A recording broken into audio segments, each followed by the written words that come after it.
आज हम पढ़ेंगे कक्षा 9वीं में संस्कृत में। सबसे पहले है मंगलम।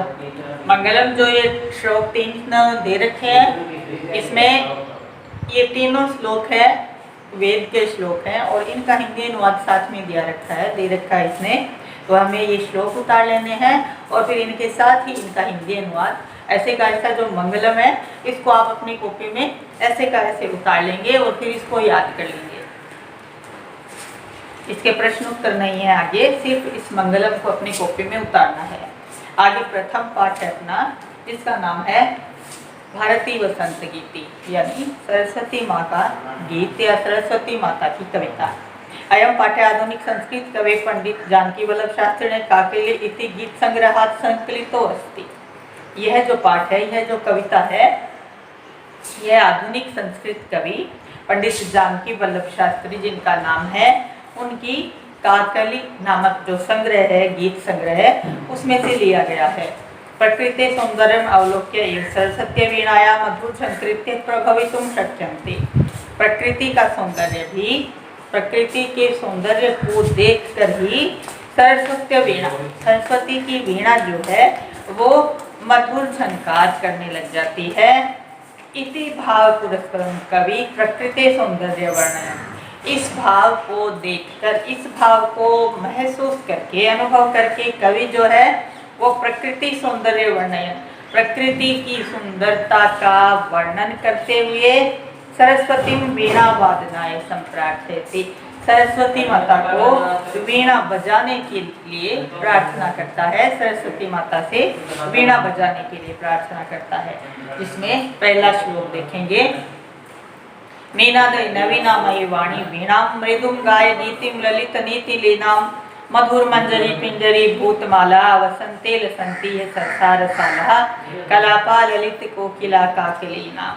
इसमें भगवती सरस्वती से वीणा बजाने के लिए कह रहे हैं। कैसी कैसी प्रकृति है, क्या क्या हो रहा है प्रकृति में, किस समय वीणा बजाने के लिए कह रहे हैं। पहले श्लोक में लिखेंगे, हे सरस्वती सुंदर नीतियों से युक्त, यानी ललित नीति लीना, यानी सुंदर नीतियों से युक्त अपनी वीणा बजाओ। नीनादय यानी बजाइए, नवीनामयी वीणा, अपनी वीणा बजाइए।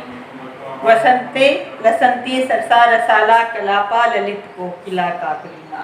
वसंत ऋतु में सरसा रसाला यानी रस से युक्त आम जो होते हैं, रस से भरे हुए आम के, कलापा ललित कोकिला का नाम, पीले फूलों को देखकर तथा ललित कोकिला काकली नाम, सुंदर कूदती हुई कोयल के समूह को देखकर, कोकिला काकली नाम यानी उनके समूह को देखकर आप अपनी वीणा बजाओ। ये अपने पहले श्लोक का है। दूसरा श्लोक है, वहति मंदम मंदम समीरे कालिंदात्म जाया सवानीर तीरे नताम पंक्ति मालोक्य मधुमाधवी नाम निनादय निरामयी वाणी भी नाम। क्या कह रहे हैं, कब बजाने के लिए कह रहे हैं, प्रार्थना कर रहे हैं भगवती सरस्वती से कि आप वहति मंदम मंदम सनीरे समीरे कालिंदात्म जाया सवानीर तीरे। क्या है, सवानीर तीरे, कालिंदी नदी जो होती है, यमुना नदी जो होती है, उसके तट पर, उसके किनारे पर, और नताम पंक्तिम आलोक्य मधुमाधवी नाम, बैत की लताओं से युक्त झुकी हुई मधुर मालती की लताओं को देखकर आप अपनी सरस्वती है, सरस्वती माँ आप अपनी वीणा बजाओ। कैसा है उसका किनारा, यमुना नदी का किनारा कैसा है, जहाँ पर बैत की लताएं लगी हुई है, यानी बैत के पेड़ कतार से पंक्तियों में लगे हुए हैं और मालती की जो बेलें हैं वो झुकी हुई हैं, उनको देखकर आप अपनी वीणा बजाओ। ये अपना दूसरे श्लोक का। तीसरा श्लोक है, ललित पल्लवे पादपे पुष्प कुंजे मलय मारुत चुंबिते मंजु कुंजे स्वदंति तंतिम प्रेक्ष मलिनाम अलीनाम। मलिनाम अलीनाम यानी अलीनाम यानी भंवरे, काले भंवरे होते हैं उनको, मलय मारुत चुंबिता मंजु कुंजे, सुंदर जो फूलों के पुष्पों के गुच्छे होते हैं उनको। ललित पल्लवे यानी सुंदर पल्लव जो होते हैं, छोटे छोटे पौधे होते हैं उनको देखकर आप अपनी वीणा बजाओ। क्या कह रहे हैं तीसरे श्लोक में? मन को आकर्षित करने वाले पुष्पों के समूह है जिनको चंदन की सुगंधित वायु ने स्पर्श किया है, यानी चंदन के जो होता है वृक्ष, उस हवा ने स्पर्श किया है, सुगंधित हवा ने, और ध्वनि करती हुई ऐसी लताओं को तथा काले भंवरों की पंक्तियों को देखकर आप अपनी वीणा बजाओ। मलिनाम अलिनाम प्रेक्ष्य, यानी उन पंक्तियों को, काले भंवरों की पंक्तियों को देखकर आप अपनी वीणा बजाओ। यानी साथ साथ में कवि ने प्रकृति में क्या क्या हो रहा है उसका वर्णन किया है कि ऐसी ऐसी प्रकृति है, इस समय आप अपनी वीणा बजाओ। चौथा श्लोक देखेंगे। लतानाम नितांतम सुमम शांतिशीलम चलेत उच्छलेत कांत सलिलम सलिलम तव आकर्ण्य वीणा मदीनाम नदीनाम। क्या कह रहे हैं? तव वीणा आकर्ण्य, यानी आपकी वीणा को सुन करके क्या क्या हो जाता है, आपकी ऐसी वीणा बजती है, इतनी मधुर आवाज में बजती है, उसको सुनकर प्रकृति में क्या क्या हो जाता है। चौथे श्लोक में देखेंगे, आपकी मधुर वीणा को सुनकर लताओं के फूल भी शांत हो जाते हैं, यानी बेलों के ऊपर जो फूल हिलते रहते हैं वो हिलते हुए फूल भी शांत हो जाते हैं। तथा चलेत उच्छलेत कांत सलिलम सलिलम, जो लहरों के साथ जल उछलता रहता है, खेलता रहता है, वह जल भी आपकी वीणा सुन करके शांत हो जाता है। ऐसी वीणा हे सरस्वती माँ, आप ऐसी वीणा बजाओ। ये हमारे पाठ का हिंदी अनुवाद है। इसके बाद आप शब्दार्थ करेंगे कॉपी में, और शब्दार्थ के बाद प्रश्न उत्तर देखेंगे। प्रश्न उत्तर में सबसे पहले एक पदेन उत्तर है, यानी एक शब्द में उत्तर देना है हमें खाली इन प्रश्नों का। जिसमें पहला प्रश्न है कवि काम संबोधयति, यानी कवि किसको संबोधित कर रहा है? तो कवि सरस्वती माँ को संबोधित कर रहा है। इसको एक शब्द में लिखेंगे, सरस्वती। दूसरा प्रश्न है कवि वाणिम काम वादयितुम प्रार्थयति, कवि जो है सरस्वती को क्या बजाने के लिए प्रार्थना कर रहा है? तो कवि वीणा बजाने के लिए कह रहा है, तो ख का उत्तर हो जाएगा वीणा। ग प्रश्न है कीदृशीं वीणां निनादयितुम प्रार्थयति, कैसी वीणा बजाने के लिए कह रहा है? वो प्रार्थना कर रहा है कि ऐसी वीणा बजाओ। तो नवीनामयी वीणा, नवीन वीणा जो है वो ऐसी बजाने के लिए कह रहा है।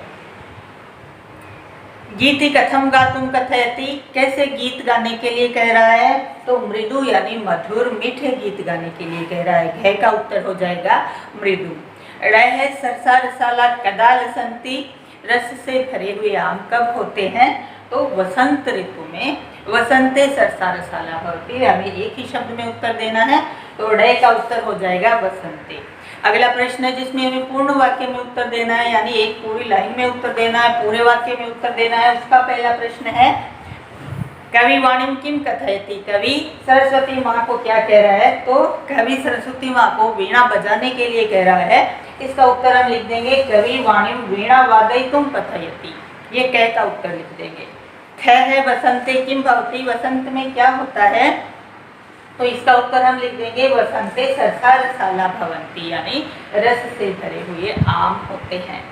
ग है सलिलम तव वीणा माकर्ण्य कथम उच्छलेत, सलिलम यानी जल, आपकी वीणा, कैसा जल आपकी वीणा को सुनकर उछलने लग जाता है, शांत हो जाता है? तो चलता हुआ जो जल होता है, उछलता हुआ जल होता है। तव वीणा आकर्ण्य चलत सलिलम उच्छलेत, ठीक है ना? ये ग का उत्तर हो जाएगा।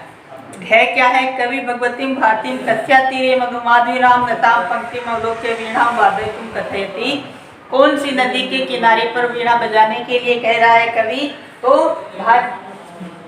भारती भी सरस्वती है, और सरस्वती भी सरस्वती है, और वाणी भी सरस्वती है। ये सारे तीनों सरस्वती माता के पर्यायवाची हैं। तो कवि भगवती सरस्वती से, भारती से क्या कहा? कौन सी नदी के किनारे? कालिंदी नदी के किनारे कह रहा है। तो हम इसका उत्तर लिख देंगे कवि भारती कालिंदी नदी तीरे वीणा वादयितुम कथयति, कालिंदी नदी के किनारे पर वीणा बजाने के लिए कह रहा है। ये अपना पूरे वाक्य में जो उत्तर देना था वो प्रश्न पूरा हुआ। तीसरा प्रश्न है क स्तंभ को ख स्तंभ से मिलाना है, यानी क स्तंभ में जो शब्द दे रखे हैं उनके पर्यायवाची शब्द ख स्तंभ में से ढूंढने हैं। तो उसमें क्या है? पहला शब्द है सरस्वती, जिसका पर्यायवाची है वाणी। दूसरा शब्द है वो आम्रम, जिसका पर्यायवाची है रसाल है। तीसरा शब्द है पवनः यानी हवा, जिसका पर्यायवाची शब्द है समीर है।